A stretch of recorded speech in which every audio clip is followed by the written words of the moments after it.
Srinatadi Gurutrayam Ganapatim Pitatrayam Bhairavam Siddhaugan Vartukatrayam Padayugam Duti Kramam Mandalam Viranvyashkatushka Shashtinavakam Viravali Panchakam Shriman Malini Mantra Raja Sahitam Vande Gurur Mandalam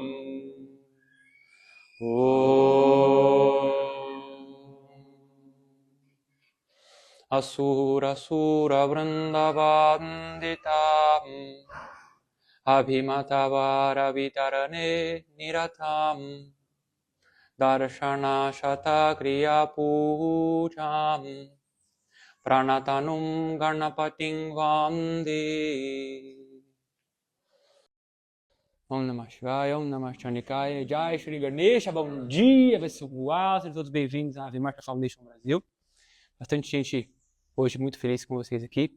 Primeiramente, fazer uma pequena apresentação acerca de quem somos, o que fazemos e por que fazemos isso, para depois a gente dar andamento ao nosso processo ritualístico. Então, mais uma vez, nós somos a Ave Marcha Foundation Brasil, nós somos o braço brasileiro da Ave Marcha Foundation, uma instituição sem fins lucrativos, fundada pelo nosso Acharya Stanesh Vartimarsina, um professor e guru tântrico autorizado pela tradição Sarvamnaya a promulgar, divulgar, e perpetuar os conhecimentos da tradição tântrica, de forma geral, hindu, mas especificamente focado no processo nepalês. Não tem diferença nenhuma entre hinduísmo nepalês e hinduísmo indiano, é só uma curiosidade, é hinduísmo do mesmo jeito, é uma tradição tântrica do mesmo jeito. E a forma como a gente classifica a nossa fundação é como uma instituição moderna de ensino tradicional. Então, a gente é um Gurukula, que tem como do braço brasileiro, temos o principal objetivo de traduzir e de tornar acessível este conhecimento para todos em solo brasileiro, falando ou não a língua inglesa. Então, a ideia é que todo mundo possa ter acesso, independentemente desse detalhe. Trabalhamos exaustivamente com relação a traduções, legendagens de vídeos, etc. O processo é lento, somos todos voluntários, mas ainda assim, gradativamente, a gente está cada vez mais com essa dinâmica presente com o português, fazendo parte do nosso estudo. Este aqui é o primeiro templo físico da Ave Marcha no mundo inteiro. Nós estamos aqui onde vocês estão agora nesse momento. E quinzenalmente realizamos cerimônias, geralmente aos domingos, geralmente no primeiro e terceiro domingo de cada mês, das 10 às 2 da tarde, sempre disseminando esse conhecimento, passando ele adiante e honrando as deidades do nosso panteão. Caso tenham interesse em descobrir um pouco mais sobre nós, a gente pode deixar depois o site para vocês. Temos um grupo de estudos no WhatsApp e uma série de outros detalhes muito importantes que podem ser acessados para quem quiser se aprofundar no papo, no assunto. Mas no dia de hoje a gente vai falar especificamente sobre o Senhor Ganesha, que é uma deidade muito importante para todos nós, todo mundo que é hindu, pelo menos todo mundo que é Shaiva, tem um apreço muito forte pelo Senhor Ganesha, que é muito misericordioso, muito generoso, uma deidade que está muito próxima de nós, mas eu vou tentar trazer ele um pouquinho além do óbvio no dia de hoje, vou trazer a perspectiva do nosso processo tântrico, que envolve algumas observâncias um pouco mais aprofundadas daquilo que a gente entende como o Senhor Ganesha é de maneira mais geral, Bom, o Senhor Ganesha tem dentro do seu nome, a raiz verbal Gan, que significa contabilizar ou contar. E Esha é uma declinação ali, um sandhi, que na verdade a palavra é Isha, que significa controlador ou senhor. Então, de maneira livre, a gente pode traduzir o nome dele como o senhor daquilo que pode ser contado ou cognizado, que de maneira mais livre e mais pedagógica pode ser classificado como o senhor da manifestação. A manifestação material é quando aquilo que é não conceitual se torna conceitual. E o que divide uma coisa da outra, o que divide eu de vocês, uma parede de um teto, uma mesa de uma cadeira, são os conceitos, né? É um processo de identificação. Então, o senhor dos conceitos, o senhor daquilo que pode ser contabilizado, é entendido como também o senhor da manifestação. Então, só essa perspectiva já coloca ele num patamar muito superior e muito diferenciado daquele tradicional. As pessoas imaginam que o Sr. Ganesha é prosperidade, né? Geralmente a gente vê essa energia. Infelizmente, a internet afora aí vários rituais para prosperidade, Ganesha, acende vela dourada, joga moeda no altar e tá tudo certo, né? Não posso dizer que ele não atende quem faz isso, né? O divino opera de maneiras muito misteriosas, né? Que sou eu na fila do pão para dizer como que uma deidade faz ou deixa de fazer. Mas, de maneira tradicional, reduzi-lo à dinâmica da prosperidade material é uma perda gigantesca. Ele é muito mais do que isso. Em última instância, o Sr. Ganesha personifica o Buddhi, o intelecto, o discernimento superior que permite que boas escolhas sejam efetuadas ao longo da nossa vida. Estas boas escolhas são, ou aliás, as escolhas de forma geral, é o que vai definir se o nosso percurso de vida vai ser um ciclo virtuoso ou um círculo vicioso. Ter inteligência, discernimento, capacidade de entender como as coisas funcionam é extremamente libertador. E é essa energia que o Sr. Ganesha personifica de maneira mais absoluta.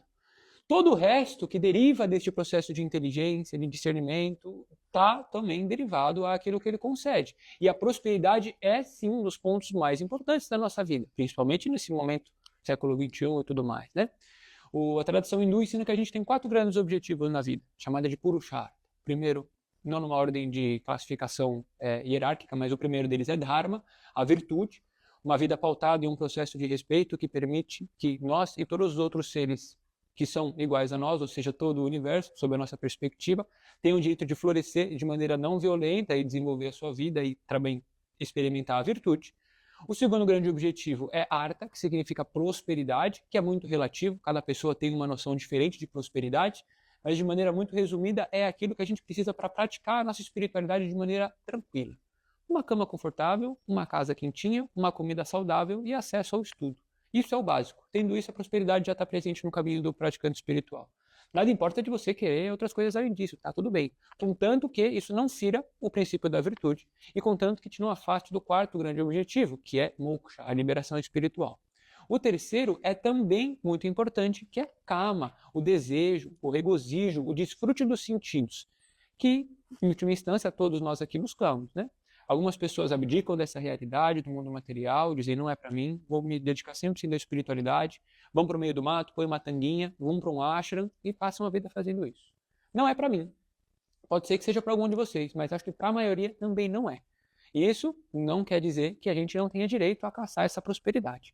O Sr. Ganesha, inclusive, a oferece em praticamente todas as suas iconografias, segurando aquele potinho de doces que está na mão dele, que inclusive vai ser distribuído para a galera hoje. Também está aqui bonitinho. Que podem ser lardos ou modakas. São doces diferentes, né? Mas ainda assim é a mesma coisa, né? É a mesma energia. Geralmente, quando uma deidade está com uma mãozinha dele ali apontando para cima, ele está concedendo a Abhaya Mudra, que significa a bênção do destemor. É uma bênção, uma intervenção divina oferecida por algumas deidades, como o Sr. Shiva, por exemplo, também, aqui atrás, quando está no lado dessa do Nataraja. Muitas deidades também têm essa pose, né? E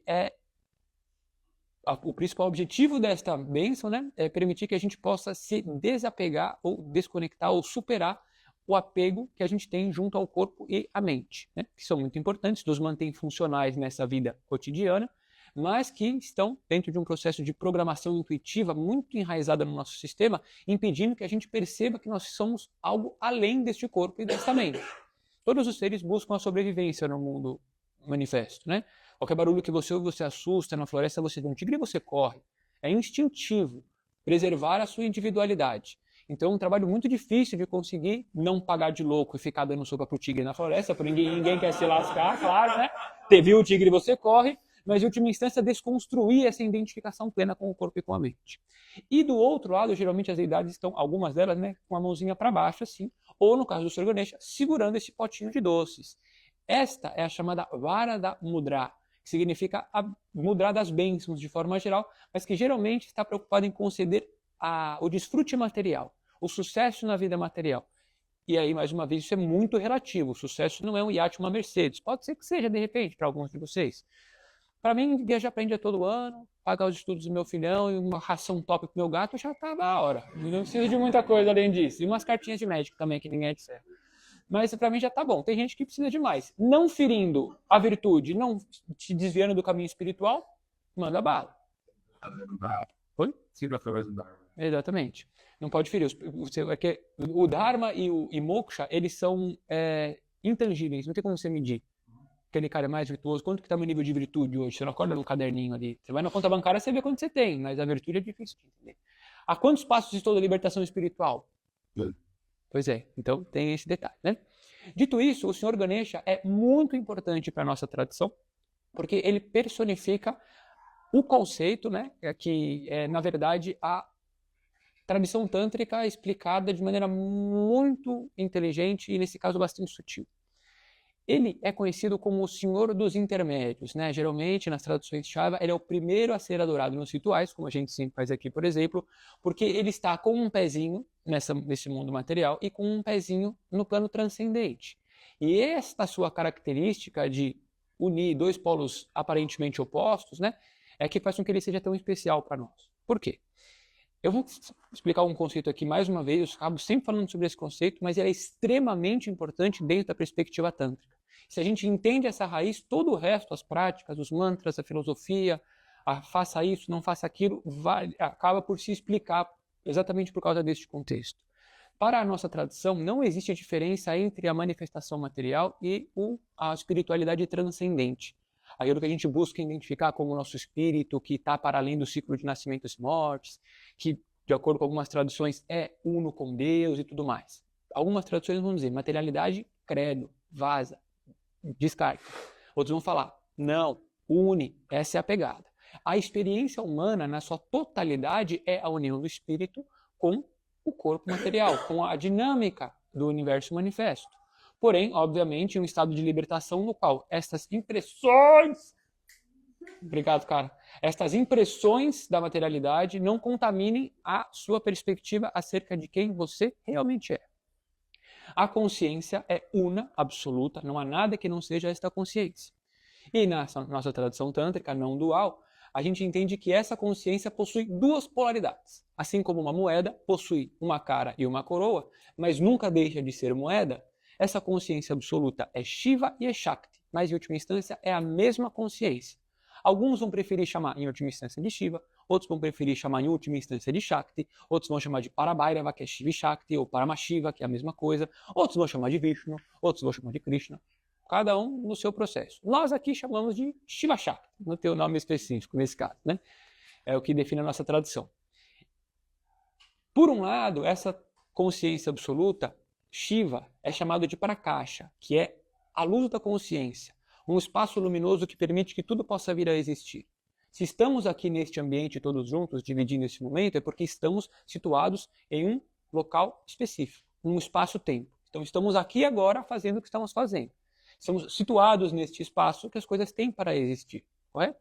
O Senhor Shiva é esse espaço. É muito abstrato esse conceito, porque não tem como a gente objetificar o espaço. Cadê o espaço? Se eu falar, tá aqui, você vai olhar para o teto. Se eu falar, tá aqui, você vai olhar para o chão. Ele não pode ser mensurado, eu não consigo mudar ele. Você pode fazer uma caixa redonda, uma caixa quadrada, o espaço continua sendo o espaço. Nada que existe dentro dele delimita essa realidade, muda ele. Ele continua sendo sempre uno e o espaço. Esse é o Senhor Shiva. Ele é um campo fértil para que a manifestação possa vir a acontecer. Um exemplo mais corriqueiro, imagina quando você chega no cinema para assistir um filme. Sem aquela tela no fundo do cinema, você não consegue ver o filme, correto?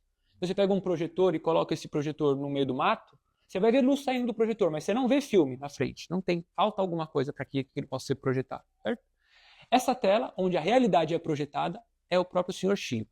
E o filme que é projetado nessa tela é a Shakti.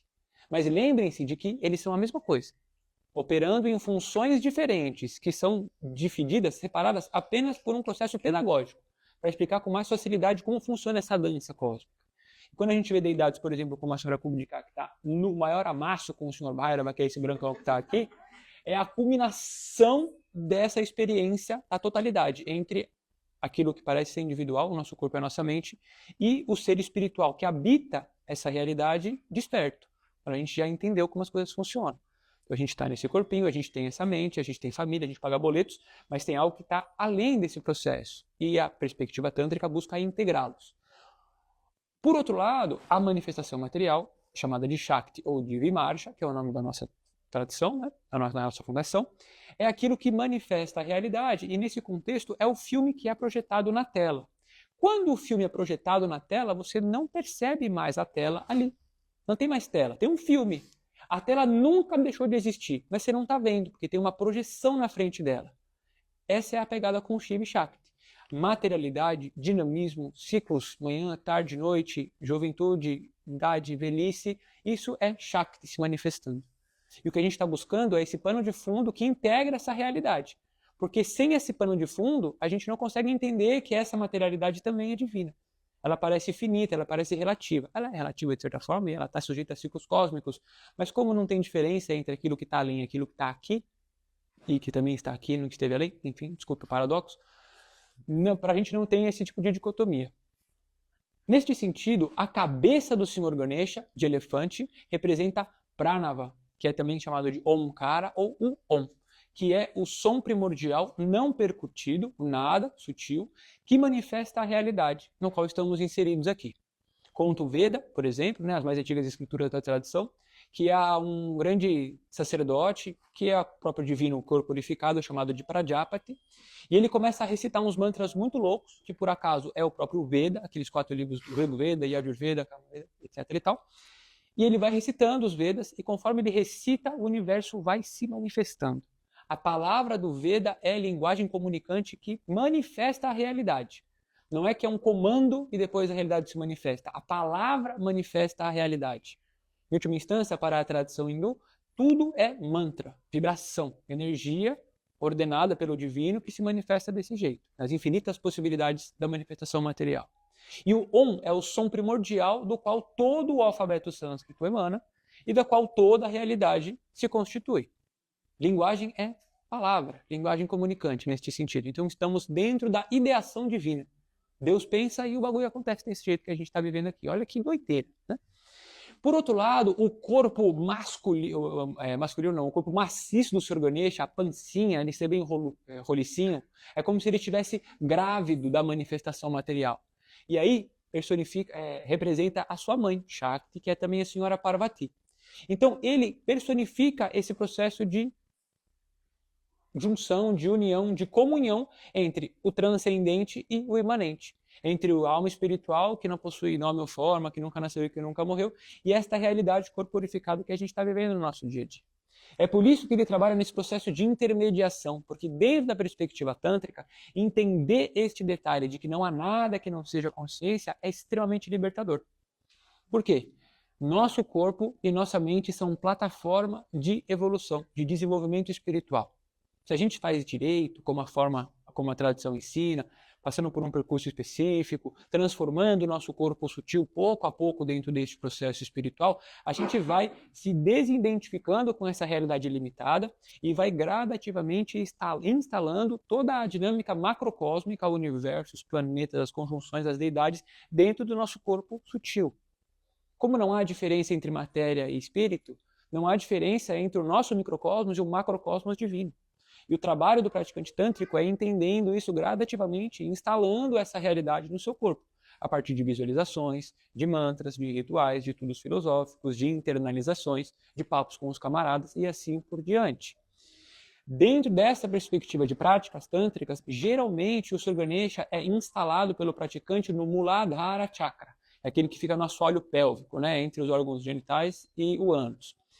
E é neste chakra especificamente no qual estão contidos os vignas, que são os famosos desafios kármicos pelos quais o praticante ou a praticante terão que se submeter para alcançar o processo de purificação e liberação desses karmas que estão ali envolvidos. Então o Sr. Ganesha é conhecido como Vignaraja. Vigna, obstáculo, Raja, rei, o senhor dos obstáculos. Mas perceba que ele não é apenas aquele que livra dos obstáculos, mas é também aquele que os coloca no caminho do praticante. Teoricamente, ele só organiza, né? Porque não é que ele vai manifestar, o karma é seu. Você fez, aquele retorno está ali incutido em você de maneira seminal, em estado latente. Eventualmente, praticando, você vai cavando, vai cavando, vai cavando, vai chamando, vai pedindo, as coisas vão acontecendo, né? Geralmente é assim que funciona. E conforme isso vai se manifestando, essa perspectiva é tão rica e tão maravilhosa que, veja só, não é um demônio sem vergonha que está jogando um monte de empecilho na sua frente. É uma deidade. É o filho do Deus ou com a deusa. É ele que está controlando esse processo. Por quê? Autorresponsabilidade. Você chegou nesse patamar. Você alcançou essa bagagem kármica. Maravilha. Então, das duas, uma. Ou você ignora e finge que não é com você, ou você trabalha nesse processo de integração e vai dissolvendo gradativamente. Por quê? Como não há nada que não seja consciência, nós não fugimos da treta. Nós não apagamos. Nós não buscamos um processo que vai extirpar aquilo da nossa existência sem que uma resposta e que um ensinamento seja alcançado. Isso é assim de forma geral no hinduísmo como um todo, né? Por isso que a gente busca um caminho que demora mais, né? Que demanda uma disciplina do Cacilda, que tem toda uma série de preceitos ali que envolvem, né, praticar o hinduísmo de verdade, mas que eventualmente vai nos permitindo chegar num patamar de estabilidade muito profundo e que, quando conquistado de maneira verdadeira, dificilmente é perdido. Pode ser que você não mantenha para o resto da vida, né? Porque a vida é isso aí, daquele jeitão, a gente sabe muito bem, né? Amanhã, segunda-feira, quero ver quem vai acordar dando risada. Mas, ainda assim, é um processo que tende a manter uma bagagem cada vez mais interessante neste sentido. Dito isso, o Sr. Ganesha é aquele que controla os obstáculos dentro do caminho do praticante tântrico, especificamente. Ele intermedia essa relação entre o transcendente e o imanente, e é ele que define, né, que organiza esse processo de desenvolvimento da nossa prática. Porém, esses lados que ele segura, que são muito preciosos, eles são a recompensa que está relacionado com um dos nomes dele, que é Vinaya. Aliás, Vinayaka, perdão, que deriva de Vinaya, que significa disciplina, e também é um nome utilizado para o guru. E nessa dinâmica, a mensagem é muito simples. Se não houver disciplina e não houver discernimento por parte do praticante, infelizmente as coisas vão dar uma zoada. Ou você não vai conseguir, simplesmente, ou você vai se perder nesse processo. Por quê? A prática Tantra é uma prática de empoderamento. É uma prática de ressignificação da sua existência. É aquilo que permite que você perceba que você não está limitado ao seu corpo e à sua mente. Olha que doideira. Isso é muita coisa. Demora, uns mais, outros menos, é trabalhoso, mas a recompensa é muito profunda. Porém, empoderamento, neste sentido, não está relacionado com o juízo de valor. Não é porque você é bonzinho que você ganha, a pessoa que tem uma índole sem vergonha não recebe. Mantra é magia, é manipulação energética. Todo mundo que faz a prática, eventualmente, vai acabar alcançando algum tipo de retorno com relação a isso. Só que, sem disciplina e sem discernimento, isso vai acabar com a pessoa. Simples assim. Simples assim. Algumas traduções pseudotântricas, por exemplo, que vão lá e fazem meditações super agressivas, intensas e fortes de respiração para elevar a Kundalini, às vezes até consegue algum tipo de progresso nessa dinâmica. Mas se não existe uma ancoragem profundamente sátvica dentro do praticante, quando essa Kundalini, em maior ou menor nível, é desperta, vira bacanal. Literalmente. É uma energia muito poderosa que, curiosamente, está aqui nesse lugar. Está todo mundo sabendo onde ela está. É uma coisa muito profunda, tão profunda quanto o medo da morte. É nosso senso de reprodução. É um processo que está relacionado com apego, muito, muito difícil de ser controlado. Alguns animais, aliás, todos os animais se reproduzem de alguma forma ou de outra, né? Mas a maioria o faz por perspectivas, por necessidades instintivas, puramente. A gente tem um sistema instintivo para se reproduzir e ainda por cima é gostoso pra caramba. Então é difícil controlar esse processo como um todo. Sabemos bem, né, que se deixar, o negócio vai embora. Então, apego e aversão são duas emoções básicas que são especialmente relacionadas com a dinâmica de transformação que a tradição hindu nos ensina. E o Sr. Ganesha, estando no Muladhara Chakra, é o começo e o fim da jornada. Porque elevar a Kundalini até o topo do Dwadashanta, que são 12 dedos acima do topo da cabeça, é metade do caminho. A prática tântrica é a integração entre o espírito e o corpo. A tradição tântrica promete um processo de liberação chamado de Jivan Mukta, ou Jivan Mukti, né? Que é aquele que se torna liberto em vida. Algumas traduções vão dizer Você alcançou o conhecimento libertador, muito bom, mas enquanto seu corpinho estiver funcionando, você tem um karma subsequente ali, e você só se liberta totalmente quando você perde o corpo, porque você não está mais preso nessa individualidade. A tradição tântrica diz, o que é mais louco nesse processo é você se libertar dentro do corpo. É você ter um corpo e você já está liberto da parada. Por quê? Você está integrando os dois de maneira mais eficiente possível. Essa é a experiência última. Então começa no Muladhara com o Sr. Ganesha, sobe até o ponto acima da cabeça e volta para o Sr. Ganesha. Nós não abandonamos a materialidade. Nós não abdicamos das nossas responsabilidades sociais. A gente continua ativo no processo. E esse é um dos motivos pelos quais a gente tem um centro, por exemplo. Não a gente, né? A tradição tântrica. A gente vai espalhando esse processo para mais pessoas. Não é para desistir da vida, é para deixar ela mais interessante. É para entender que aquilo que a gente está escolhendo no nosso dia a dia vai ter uma consequência, seja ela positiva ou negativa, ou neutra, de repente. Hoje em dia é bem difícil, né? Neutro é meio difícil. Mas a ideia é a gente entender que todas essas dinâmicas, essas perspectivas, todas as escolhas, as nossas vidas, as relações, os estudos, tudo isso vai nos levar para algum lugar mais auspicioso, menos auspicioso, ou do jeito que está. Eu acho que ninguém quer ficar do jeito que está. Se todo mundo estivesse plenamente satisfeito com o que tem, não estaria aqui hoje, domingão, de manhã, fazendo isso, né? Estaria em outro lugar, fazendo alguma coisa, sei lá, mais comum de repente. E a ideia em louvar o Sr. Ganesha nesse dia especial é, primeiramente, agradecer pela sua generosidade, porque é ele que permite que esse processo da prática espiritual possa ser acessado pelas pessoas de forma geral. Ele também personifica um guru, ele é muito misericordioso e muito bonzinho. E também pedir que ele nos dê essa resiliência, esse combo maravilhoso de discernimento e de disciplina. Discernimento sem a disciplina da prática, de acordo com o nosso Guru dito, não é muita coisa. E a prática sem discernimento vai deixar você maluco. Então o Sr. Ganesha, que personifica essas duas características, o transcendente, o imanente e tudo mais que envolve este maravilhoso senhorzão, como a Ellen falou, o homem elefante mais amado do Brasil, sem sombra de dúvidas, é o que o torna tão especial. Alguém tem alguma pergunta com relação ao que eu falei? No comentário, por favor. Você falou do Adashanta, né? Que ele é mais característico da tradição do Trika, né? Isso. E você tinha falado da ascensão de Kundalini até esse ponto, mas e o Shodashanta da Shri Vidya? Você sabe explicar? 16º, Shoda? Bom, vai mais alto ainda. Não sei explicar, não. Tá. E a outra pergunta é se você pode falar um pouco se você sentir a vontade do Utista Ganapati. Ele é muito sinistro. Ele faz parte especificamente do Uttaraminaya, que é o Aminaya do Norte, que é presidido pela senhora Kali, aquela senhora que está pegando fogo ali, com 48 mil cabeças, vários braços, e não está de brincadeira. E ele é o Sr. Ganeshão mais tântrico de todos. Se eu não me engano, ele tem duas consortes, eu posso estar enganado se é uma ou se é duas, né? Mas essas duas consortes aí, elas representam a perfeição espiritual e o discernimento, que é literalmente aquilo que a gente busca em termos de disciplina e de desenvolvimento da nossa prática de disciplina e discernimento, exatamente. Quantos braços ele tem? 8 ou 10? Braços ele tem, sabe me dizer? Um monte. Um monte, com certeza. Geralmente a forma purânica é ele com 4 bracinhos ali, né, maneiraço. E aí, quanto mais bracinhos uma deidade tem, mais hardcore ela é, mais tântrica que ela é.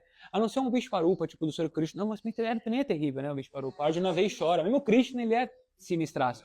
Quanto mais braço, mais cabeça, mais perna, mais louco fica o negócio, porque nossa mente não consegue compreender direitinho, né? E cada um dos Aminayas tântricos possui um Ganesha específico, com um mantra diferente, com uma cor diferente, uma característica diferente para abrir o caminho do praticante dentro dessa pegada. O Uttaraminaya é bastante específico. Se você observar, tem uma das cabeças de Sorakali ali, ela tem uma cabeça de elefante, né? É um culto muito profundamente relacionado com uma dinâmica pré-védica, né? Está muito relacionado com uma dinâmica de ciclos naturais, como o nosso Guru explica no começo do curso do Devi Mahatmya.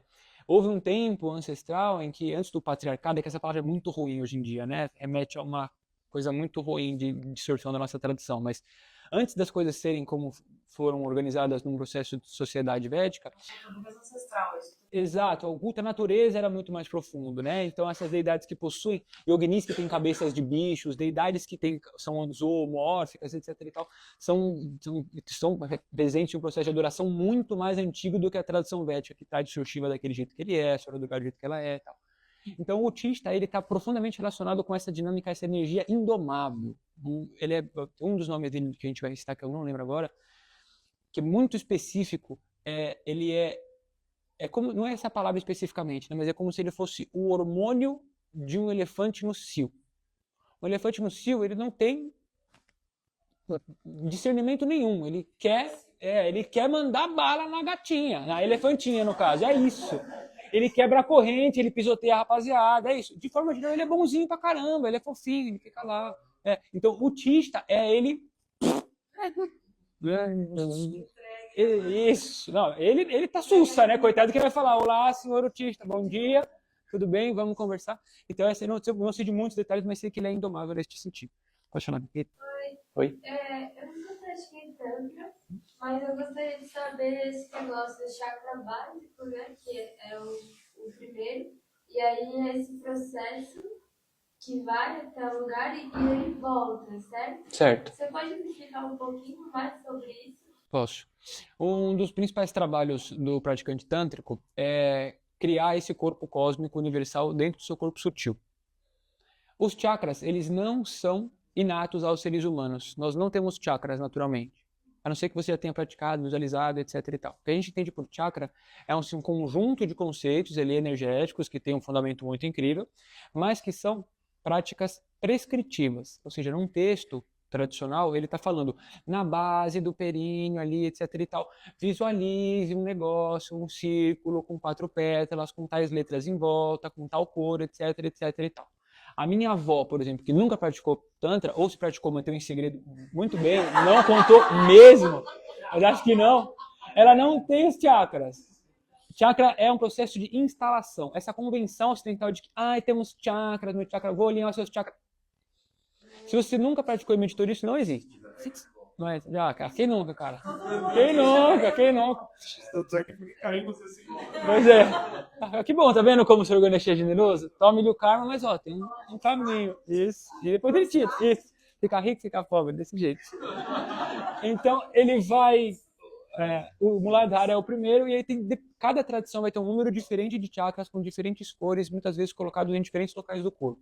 O básico geralmente está presente em todos, né? O básico, pelo menos no coração e no meio da testa, quase todo mundo tem. E a ideia é trabalhar instalando... Varia. Até nessas partes? Então varia mais ainda. Infinito. Mesmo, assim. Tem certas tradições no sul, no Siddhanta, que ele começa o básico pelo nível do coração. Aí ele vai para 5. Porque eles não lidam com energia interior. Exato. Não tem materialidade. Para eles é pacha. É coisa ruim, né? É ruim. Querendo submitar o elemento terra, ele começa no coração. Aí. Então, porque essa galera tá assim, materialidade, credo, não faz parte da minha prática espiritual. Eu quero só o transcendente. Eles querem o Shivão sozinho, de olho fechado, lá no topo da montanha. Nós queremos o Shivão assim, ó. Abraçado com a gata, o filho no colo, daquele jeito. É assim que a vida tântrica pede a parada. Enfim, isso, daquele jeito. Enfim, tantras infinitos, chakras infinitos, mas o processo é a gente gradativamente ir instalando. Uma deidade possui fonemas e possui uma dinâmica de instalação mântrica. Então a gente vai colocando diferentes mantras em pedaços do corpo e vai criando aquela energia, vai estabelecendo esse processo, vai cultivando essa energia de mantras no nosso corpo, até que eventualmente isso que é uma prática mental começa a se transformar em uma realidade sutil. A nossa meta última é escolher uma deidade, varia, tem vários aminais aqui, várias traduções, e se identificar plenamente com ela. Chegar no buraco mais profundo do eu e ver que esse eu é essa deidade que a gente escolheu cultuar. O processo de elevação da Kundalini é a união da energia material, potência, dinamismo, Shakti, com a consciência espiritual, que geralmente vai estar localizada em 12 ou 16 dedos acima do topo da cabeça. Às vezes até no topo, tem alguns que param no topo também, mas é aqui em cima. Então é trazer essa energia de baixo até aqui em cima, só que depois essa energia desce com o néctar da consciência não dual e nos coloca no estado de transcender essa individualidade, mesmo estando instalado nela, pagando as boletinhas e tudo mais. Não sei se quando zera os boletos, zera essa parte também, ou se é o contrário, mas acho que não, porque o Guruji tá aí pagando boleto, né, cara? É isso aí. Bom, tudo bem, a vida é bela, vamos dar um jeito. É isso. Mais alguma pergunta? Beleza? Maravilha. Então eu gostaria... pois não. Quando você fala assim dos chakras, parece que é algo que começa com a imaginação, é isso? E aí você vai criando essa realidade. Exato.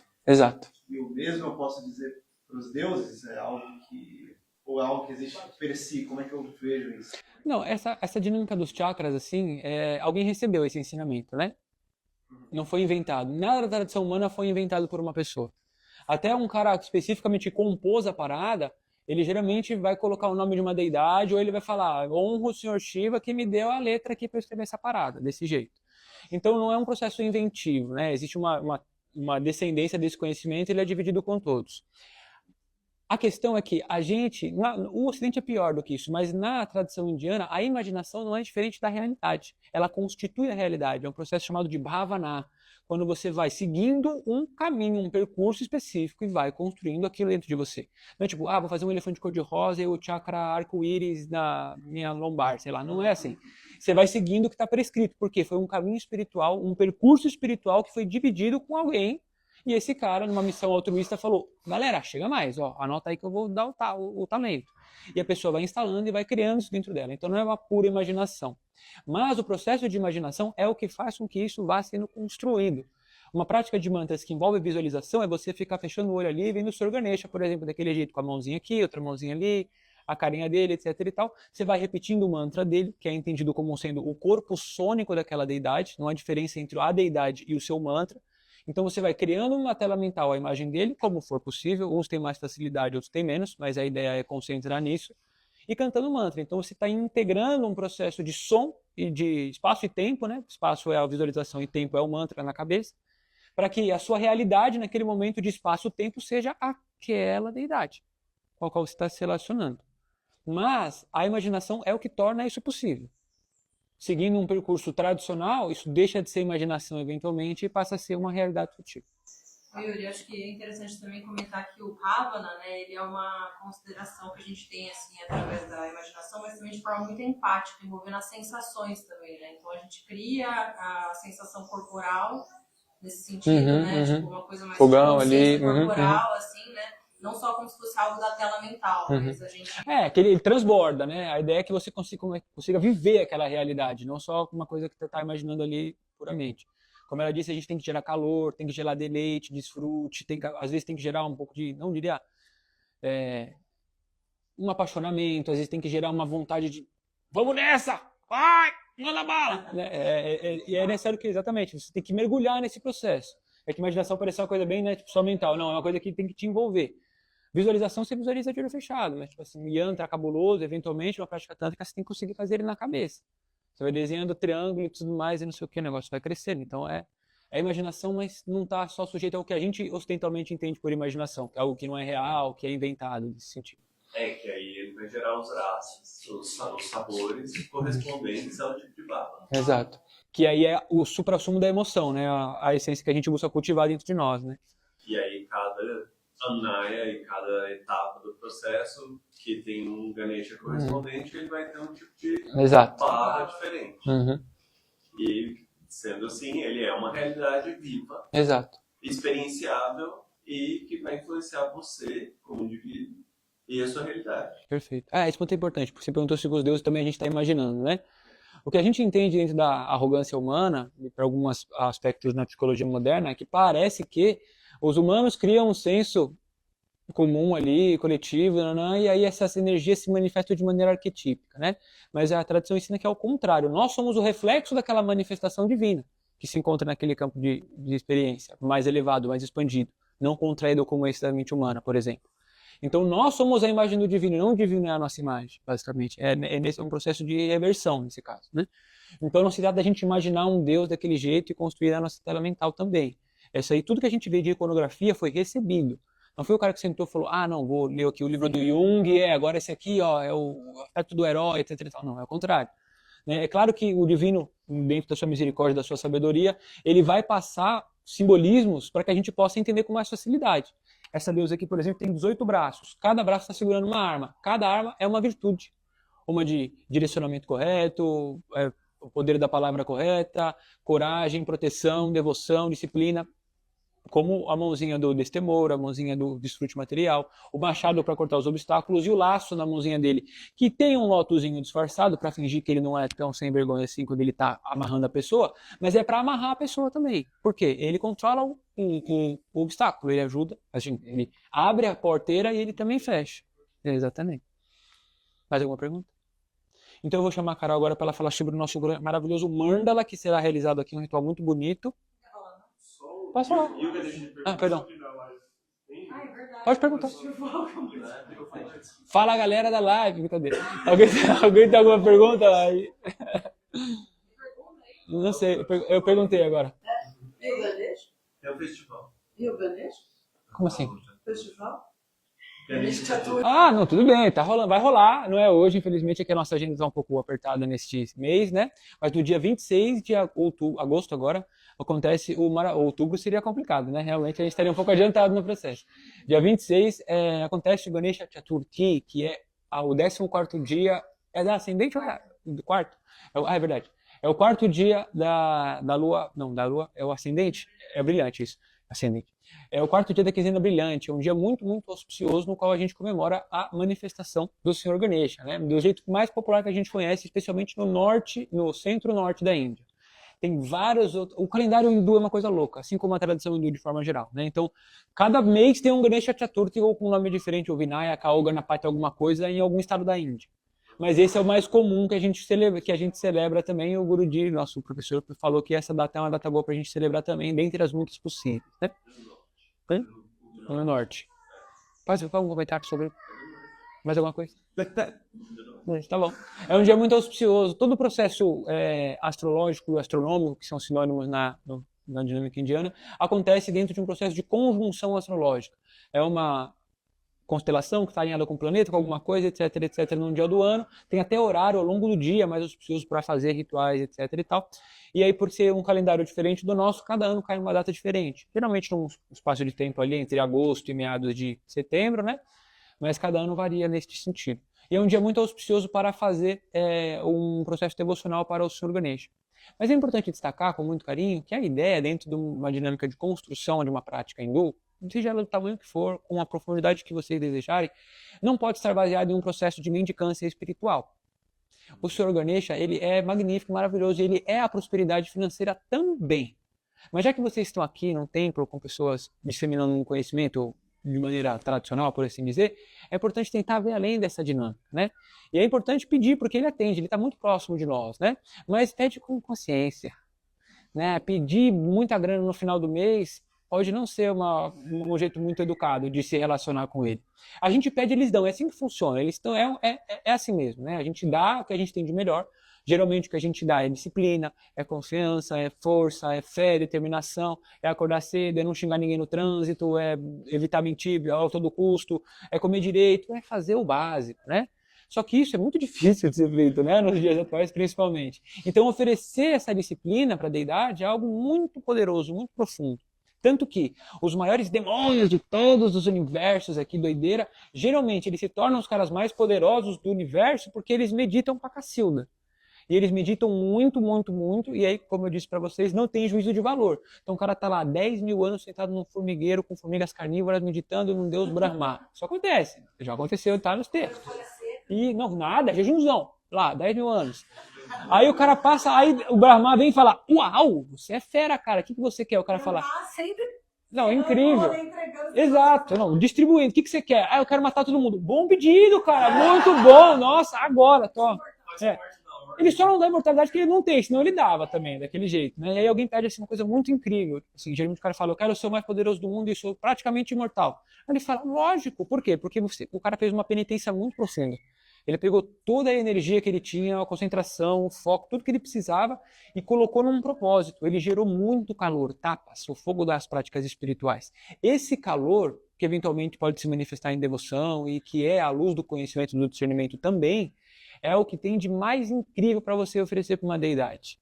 E quando você oferece isso desse jeito para um deus como o Senhor Ganesha, por exemplo, a prosperidade material é uma consequência. Então, não focar nela é sinal de inteligência, mas isso não quer dizer que você não está precisando dela, que você não se importa com ela. Então, o convite, pessoal. Observação, pessoal, rapidinho. Quando a gente for fazer as perguntas, já vai pegar aquele microfone ali, passar uma pessoa, para o pessoal não está escutando tá bom. as perguntas. Perfeito. Então, vou deixar aqui. 3 perguntas aqui na Deixa o Carol falando, peraí. Pode falar, Carol. Só tem que ligar ele, vê se ele tá ligando. Liga na bundinha dele. Tem um botãozinho lá nessa parte dele. Você mexeu lá? Foi. Levanta. Foi. Aí você mantém ele na altura do pescoço. Essa abertura Aqui assim. Isso. Não, eu queria só complementar que a questão do Ganesh Chaturthi, né, que seria o festival mais aclamado dele do ano, mas a gente pode cultuar Ganesha todo quarto dia lunar. Então, esse dia é um dia dedicado, porque na tradição hindu tem os dias lunares, né, e não as quinzenas e a lua minguante, a lua crescente, né. Então, nesse quarto dia lunar, tanto da quinzena escura quanto da quinzena brilhante, ele é quem governa esse dia. Vocês podem pegar algum site de astrologia védica e acompanhar qual lua que é. Então, quando tiver escrito Chaturthi, é o quarto dia lunar. Então, tanto da quinzena brilhante quanto da escura, né? E ele também é cultuado às terças-feiras, né? Uma vez eu conversei com o meu guru sobre essa questão de cultuar as deidades em dias da semana e tal, e ele falou que o melhor dia para cultuar Ganesha é a terça-feira. Então, obviamente, a gente não vai esperar um dia no ano para fazer um processo de devoção mais profundo, assim, para Ganesha. Então, fica essa questão aí, as terças-feiras e também quarto dia lunar, tanto quando a lua está começando a brilhar mais, quando ela está perdendo o brilho, né? Quarto dia da quinzena brilhante e da quinzena escura, né? Top. Beleza. Aí tem 3 perguntas aqui. A primeira é: existe jejum na tradição tântrica? Existe jejum na tradição tântrica? Existe. A primeira pergunta do chat. Aí precisa escolher um pouco. Existe. Esse é o jejum reverso. Não, eu já ouvi Shakta falando assim, eu não faço jejum porque eu sou Shakta, eu não preciso disso. Mas o nosso Guruji, ele incentiva a prática de austeridade conscientes, né, sem arregaçar o corpo, porque, em última instância, esse tipo de processo está relacionado com um fomento do controle dos sentidos. E não é porque você é um praticante tanto que você já resolveu essa treta. Mas não, quem acha que, porque eu sou muito fera, não tenho leis, eu sou livre, sou tântrico, não entendeu como o processo funciona. Né? O próprio senhor Bhairava, que é o que há de mais indominável no mundo, mais selvagem, não está operando sem regras. A questão é que são as próprias regras dele. Né? Tudo bem? Aí facilita. Mas eu não quero ser Bhairava, você não quer ser Bhairava? Então, aí tem que ter consciência, mas a gente faz. Aquele Navaratri de fruta, lembra? Nossa, nunca mais na minha vida. Nunca mais. Tem a segunda pergunta aqui, ó. Tem a segunda pergunta. A segunda pergunta aqui. Dentro da tradição do Sarvamaya é cultivada as relações apenas com deuses Brahma-tattvas e não com os Diva-tattvas? Eu não entendi. Deve ser limitação Dentro minha. das práticas do Sarvamaya... É do Paulo? cultivada- É do Paulo! Fala, desculpa. Não, tudo bem. É que parece. Foi o John Halley que Eu não entendi. Pede pra ele elaborar um pouquinho e aí eu respondo a próxima outra, né? E a terceira pergunta foi justamente a questão do áudio. O Paulo, agora sim, o Paulo perguntou. Ele pediu para não repetir a pergunta sobre o sexto chakra acima do Sanhara, mas não era para fazer agora, né? Tudo bem. Pessoal, É só pergunta. Não, tudo bem. Isso aí, depois ele vê a gravação, tá tudo bem. tá bom. Desculpa, Paulão, vê a gravação depois que você vai compreender. Tranquilo. Mais alguma pergunta aí, pessoal, na live? Ou alguém aqui dentro? Alguém quer fazer alguma pergunta? Então tá bom. Vou falar sobre o nosso mandala maravilhoso aqui, que será executado de maneira muito carinhosa. Mandala é o jeito chique de falar mandala, né? Aqui, meus praticantes de tanto. É tipo falar que você vai no Burger King, ao invés de falar que vai no Burger King, dá na mesma, é o mesmo sentido. No McDonald's, é tipo isso. E aí o que acontece, né? Um dos grandes percursos da prática tântrica é a gente sair desta dinâmica dicotomizada entre nome e forma, entre realidade manifesta e nossa individualidade, e chegar num plano que está além dos conceitos. Em última instância, a deidade com a qual a gente está se relacionando, seja ela qual for aqui, não tem nome, não tem forma, não tem nenhum tipo de conceito, ela é totalmente abstrata. A gente pode identificar ela como Shiva, como Tripura, como Ganesha, como Hanuman, enfim. Cada tradição vai dar um jeito de fazer você chegar até ali. Mas vai chegar, pelo menos na Tantra não dual, em um processo em que não tem mais conceito para você embasar a sua relação. Mas para nós, nessa realidade dicotomizada, é muito difícil se relacionar com uma coisa que não tem conceito. Como é que você vai? Parece coisa de louco, né? Literalmente. Então, a forma antropomórfica da deidade, ou zoomórfica, no caso do Sr. Ganesha, é aquilo que a gente tem de mais imediato para fazer essa relação. É um cara, tem uma cabeça de elefante, tem tantos braços, nananã. A gente lê sobre ele, tem tais características, vai criando uma relação, vai se aproximando dele. Para intermediar essa forma Senhor Ganesha é um elefantão, e a não forma, que é esse negócio que foge dos conceitos, geralmente a gente utiliza os mandalas, que são esses diagramas sagrados aqui, que podem ser livremente traduzidos como aquilo utilizado para controlar, como um instrumento, no qual a gente faz uma invocação específica da deidade aqui, e em cada um dos pedacinhos, em pétalas, em triângulos aqui, etc. e tal, geralmente numa prática mais fidedigna, mais organizada que a gente faz no nosso íntimo enquanto praticantes tântricos, vão ser diferentes mantras que vão ser instalados com diferentes deidades e diferentes forças aqui. Esses mandalas, eles também representam a manifestação universal, como colocando a deidade que a gente está cultuando como esse pontinho bem no meio, que é o bindo, né? Diferentes deidades vão ter diferentes yantras. A senhora Tripura ali, por exemplo, embaixo dela tem um yantra aqui, tá vendo? Que é o Shri Yantra, que é o mais... que é o da minha camiseta, inclusive, esse aqui, ó. Que é o mais famosão, por exemplo. Esse do Sr. Ganesha é diferente, o do Sr. Shiva é diferente. Cada deidade tem um yantra diferente. E cada deidade vai estar no centro, nesse pontinho pequenininho aqui, desse mandala. Por que ele é um ponto? Porque um ponto é não espacial, não conceitual, não tem como você medir, não tem altura, não tem, ponto é um ponto, uma coisa, né, unidimensional, por assim dizer. É o que dá, em termos de forma, para fazer de maneira mais abstrata, o menos conceitual, o mais simplesinho de todos. E cada um desses pontinhos aqui, etc e tal, podem ser deidades ou casais de deidades. Então é um processo muito maluco e intenso, mas que tem como principal objetivo cultuar a totalidade dessa deidade, dessa manifestação, que começa dela, que se expande até a materialidade, nessa nossa individualidade, e que eventualmente volta para ela também. Então esse nosso ritual aqui é um processo devocional que a gente vai fazer todos nós juntos. A gente vai convidar vocês em determinados horários específicos para contribuírem colocando flores e as coisas aqui no mandala. A gente vai fazer isso rezando o mantra do Sr. Ganesha juntos aqui, e o processo de construção vai acontecendo. Quando a gente terminar esse processo de construção, a gente vai começar a fazer uma puja aí para o Sr. Shiva, o papaizão, e para a senhora Durga, no caso, né, para a deusa, que é a mamãezona, para todo mundo ficar feliz. E aí a gente serve o almocinho top da balada e fica todo mundo na benção nesse domingão. Beleza? Maravilha. Olha, tem um brilhinho. Por favor, o que você quiser. Pera. Cadê o microfone?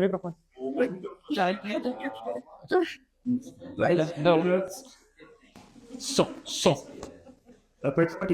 Fala, galera de casa. O Ganesha Chaturthi, ele normalmente tem um objetivo, e a deusa, na narrativa purânica, a deusa, para manifestar Ganesha, ela constrói ela a partir do barro e do sopro, né? Então, do prana dela. Então ela transmite o prana e aí ele vem à vida. E ela, enquanto Shiva, na narrativa, está fazendo tapasya no Kailash, ela tá sozinha em casa, e aí ela, por carência, cria esse filho para que ela possa ter o alento, né, Literalmente, né? de estar ali com uma companhia. Então ela cria o Sr. Ganesha. O Sr. Ganesha, ela vai fazer as atividades de deusa dela e pede para o Sr. Ganesha proteger a porta do templo. Então, ao chegar, Shiva retorna para casa. Ao chegar na porta do templo, ele se depara com Ganesha e vê aquele menino, ainda na forma humanoide, sem cabeça, né, com uma cabeça humana e não com uma cabeça. Nessa época ele devia chamar Gerson, porque o Ganesha veio depois, né? Devia ser Gerson ou Shiva Júnior, de repente. Então ele chega lá e vê uma criança e aí ele fala: dá licença, quero entrar. O menino não deixa, ele não permite a entrada de Shiva. Então Shiva arranca a cabeça da arte. Então vai variar o Purana que você vai ler. E aí o que acontece ela sai do banho de leite com rosas e com panchamruta, de toalha ou roupão, para poder ver o que estava acontecendo lá fora, e o filho dela tá sem cabeça. Ela fica irada e fala: dá um jeito nisso. vou voltar lá pra dentro. Quando eu voltar aqui, eu quero as dele, são os generais do exército dele, cuidar da situação. Fala assim, traz uma cabeça do primeiro animal. E aí eles encontram Virado pro leste. a cabeça do elefante. E aí ele instala a cabeça do elefante no menino e o menino vira um menino com cabeça de Aí o elefante. Ganesha, né? E aí ele é, Gana, então os Ganas, né, nesse sentido, que são os generais do exército, eles são os responsáveis pelos seres, né, os seres elementais, os seres como um todo. Eles podem ser os seres vivos, no geral, mas eles normalmente são aqueles seres que vão estar relacionados ao exército de Shiva, e que fazem parte do contexto de Shiva. Então, ele nomeia o filho como o rei, ou o líder, ou o comandante dos Ganas. Por isso ele é Ganesha. Gana, Isha. Então ele é o líder dos Ganas. E nesse sentido, a narrativa purânica leva o processo da ritualística popular, tradicional, onde eles fazem um Ganesha de barro no primeiro dia do Ganesha Chaturthi. Então, eles fazem todo tipo de Ganesha, então, realmente devotos de Ganesha, que é o Maharashtra. E aí você tem o maior dos festivais de Ganesha lá nessa região, e eles fazem um carnaval. Eles se celebram agora, nessa data. É o Chaturthi Nessa deles. data. Top. Lotado para todo lado, Ganesha de todo tipo. Como é que chama? Literalmente esses carros alegóricos para ver quem é o Ganesha que ganha, né? o Gan... e o Ganesha mais legal. E aí o que eles fazem no último dia, eles colocam no rio, onde você vai estar dissolvendo os obstáculos. E aí você tem práticas simples disso, de você construir o Ganesha com cúrcuma e água. E aí você modela o Ganesha com cúrcuma e água. Se você pegar o açafrão da terra e colocar um pouquinho de água, ele vira uma massinha. Os mantras. E ao longo dos 14 dias, você faz uma puja para essa forma de Ganesha. E aí, nesse caso, né, você vai construir uma relação com a deidade, claro, você pode só adorar ela, mas você também pode demandar, em algum momento, um sentido de superar um obstáculo. Mas não é pedir para que ele supere o seu obstáculo. Você está com dificuldade, você tem ação, você está com toda a dinâmica necessária para que você possa superar, mas tem algumas dificuldades invisíveis que estão te impedindo. Ele é o cara que vai te ajudar a atravessar esses obstáculos, especialmente no caminho espiritual. Pode ser material? Pode, porque ele é o Ganesha, tipo das deidades. Então ele é o mais fácil de ser agradado. Então você coloca um docinho lá, Docinho. e já era. Docinho. Ele tá feliz com Manda você, música, festa, e ele vai ficar feliz porque ele é uma criança. Então ele vai sempre ser fácil de ser agradado. Uma criança é muito fácil de ser agradado. Exatamente, qualquer coisa. Então nesse Primeiro ou o 14º? O dia do Chaturthi. ele é o 14º. Então Não. solução. O dia que começa, né? Não, mas ele tá. Não, ele é no quarto dia. Ele é no quarto dia, no quarto dia da quinzena, e aí ele vai continuar 14 mais 10 dias. Aí vai 2 semanas, é isso. Não, mas... Todos os dias.